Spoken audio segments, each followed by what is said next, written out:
You were one of the very first Australian bands to dominate the world charts. Oh, that was as much fun as you could ever have. And we were right there in the middle of the musical Olympics of the 60s, with all those names that everybody would remember, and winning our gold medals in gold records. And we knocked them all off.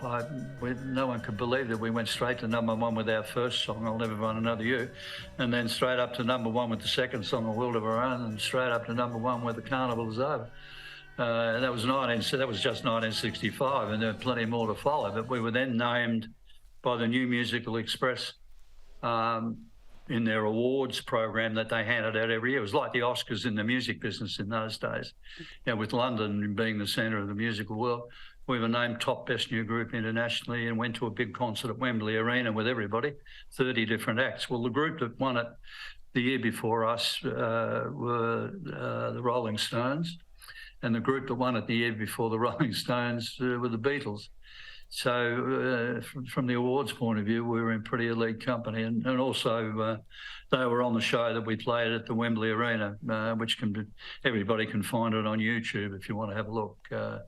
It was a great concert. And then, of course, heaps of other stuff rolled off from there. And 66, we were the top point scorer in the charts in the UK. Now, correct me if I'm wrong, but were the Seekers originally 4 men? What happened there? Oh, yes. 4 young boys, in fact, approaching manhood. Well, I'd formed my first group when I was 18, 1958, and then Keith had formed his at the same time, separately, a different group. We amalgamated as a group called the Escorts, 4 boys. Wonderful title for a boy group in those days. Couldn't get away with it now. Oh, well, of course you could.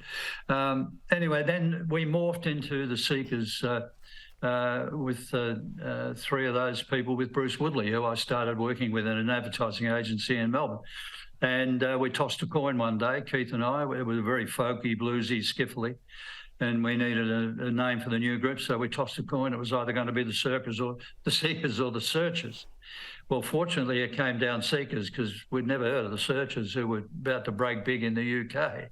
The 4 of us played along for a while. Then Ken, our lead singer, decided to get married, and he couldn't come out 3 nights a week singing with his mates under those circumstances. So Keith and Bruce and I just kept singing along in the clubs, and we did a few cruises, having a lot of fun. Then we just decided one day we really wanted a good lead singer. We were all harmony singers, all nice, block harmony singers, from our own musicality. And we thought, no, this time we really like a girl. We really should have a girl with the 3 of us. We need someone that can hold those beautiful lead notes that we can, like the coat hanger that you can drop the harmonics from. And that's when Judith entered my life one day, walked into my office at the agency that I was working at, introduced herself.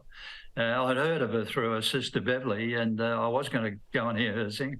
And she said to me, "Oh, hello, you're Athol Guy." I said, "Yes, sir, I'm Judith Durham." That's all. Terrific, how are you? She said, "You were going to come and hear me sing." I said, "Yeah." She said, "When are you going to do that?" And I said, "Well, why don't you come and sing with us tonight?" That's it. She came and the rest is history. And that was the start. I will miss your company. You carry me. The Seekers' new album, Carry Me, is available now. Samantha Foxon, Sky News.